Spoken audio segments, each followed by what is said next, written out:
Hello guys, మన Venkatadurga YouTube ఛానల్కి స్వాగతం అండి. ఈరోజు నేను చేయబోయే రెసిపీ వెజ్ శాండ్విచ్ అండి. అది ముంబై స్టైల్లో. ఇప్పుడు ముందుగా స్టవ్ ఆన్ చేసేసుకుని ఆయిల్ వేసేసుకుని తర్వాత ఆయిల్ హీట్ ఎక్కాక కొంచెం ఉల్లిపాయలండి. వెజిటేబుల్ వెజ్ శాండ్విచ్ అండి ఇది. ఆనియన్స్,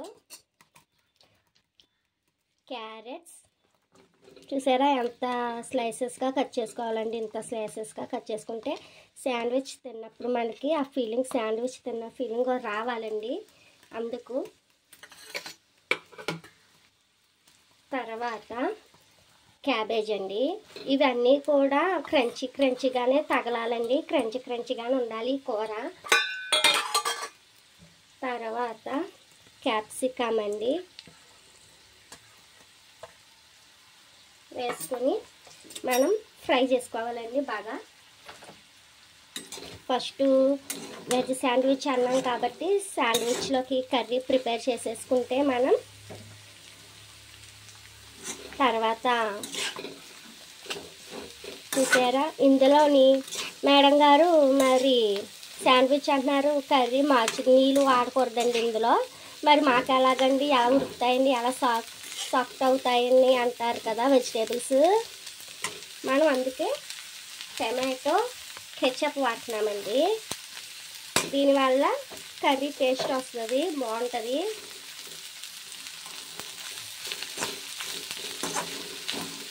సగమే వేగాలండి, సగమే ఫ్రై అవ్వాలి, ఎక్కువ ఫ్రై అవ్వకూడదు. దీంట్లో గరం మసాలా, ధనియా పౌడర్, జీరా పౌడర్, చాట్ మసాలా, కారం, సాల్ట్, పసుపు ఇవన్నీ ఇందులో సరిపడా ఇందులో వేసేసుకోవాలండి. మనం వేసేసుకుని ఫ్రై అవనిద్దాం. లాస్ట్ టమాటా వేసుకుని సాల్ట్ చేసుకుని తింపేసుకోవాలండి కర్రీ. మనం సాల్ట్ కూడా ఇందులోనే స్పైసెస్లో యాడ్ చేసుకున్నాం కాబట్టి గొడవలేదు. ముంబైలో మూడు వీధి ఫుడ్లో, స్ట్రీట్ స్టైల్ ఫుడ్లో ఏది ఫేమస్ అనుకుంటున్నారు? Mumbai pav bhaji, vada pav and panipuri and bread sandwich అండి. చాలా రకాలు ఉంటాయి. అందులో ఈ బ్రెడ్ శాండ్విచ్ చాలా బాగుంటుందండి. మీరు ఒకసారి సేమో వాడు ఎలా తయారు చేసాడో నేను మీకు అలాగే తయారు చేసి చూపిస్తున్నాను. మా ఫ్రెండ్ ఇంటికి ఒకసారి దాని మ్యారేజ్ కానీ నేను ముంబై వెళ్ళానండి. మా బెస్ట్ ఫ్రెండ్ అని చెప్పాను కదా లాస్ట్ వీడియోలో, దాని మ్యారేజ్కి. అది వెళ్ళినప్పుడు 4 రోజుల ముందరే వెళ్ళిపోయాము. మేము వెళ్తేని 10 మెంబర్స్ మాట అండి. మా 10 మెంబర్స్ కలిపి దాని పెళ్ళికి వెళ్ళాము. వెళ్తే ఒకరోజు ఒక్కోటి తిప్పించింది. ఆ రోజు నేను తిన్నానమాట అండి శాండ్విచ్.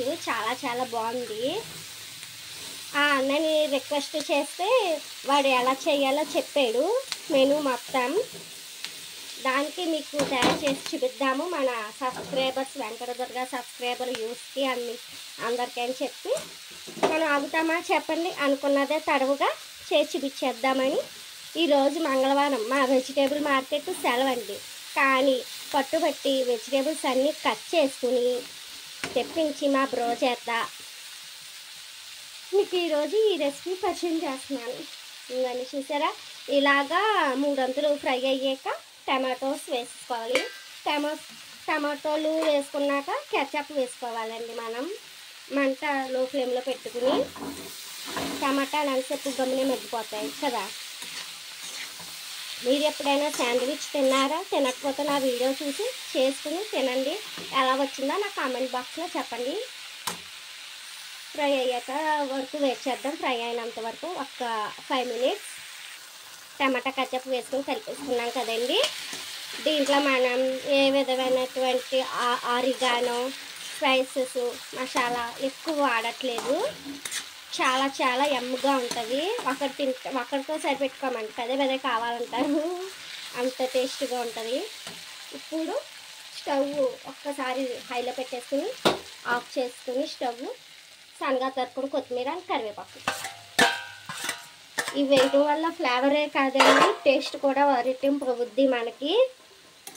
చూసారా కలర్ఫుల్ వచ్చేస్తాయి మన కర్రీకి. Looking like so good.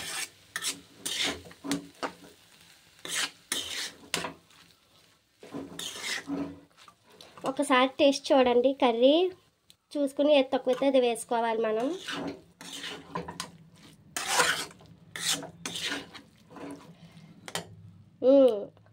నాకైతే పర్ఫెక్ట్గా సరిపోయిందండి. కొంచెంసేపు కర్రీ పక్కన పెట్టేద్దాం. కర్రీ ప్రిపేర్ అయిపోయింది.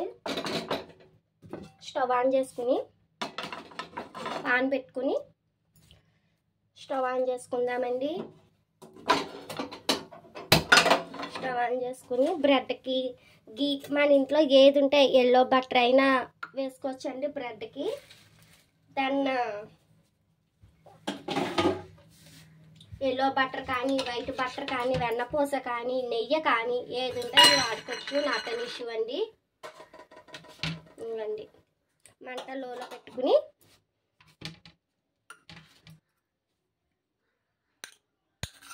నా దగ్గర ఇప్పుడు వైట్ బటర్ ఉంది, అది యూజ్ చేస్తున్నాను.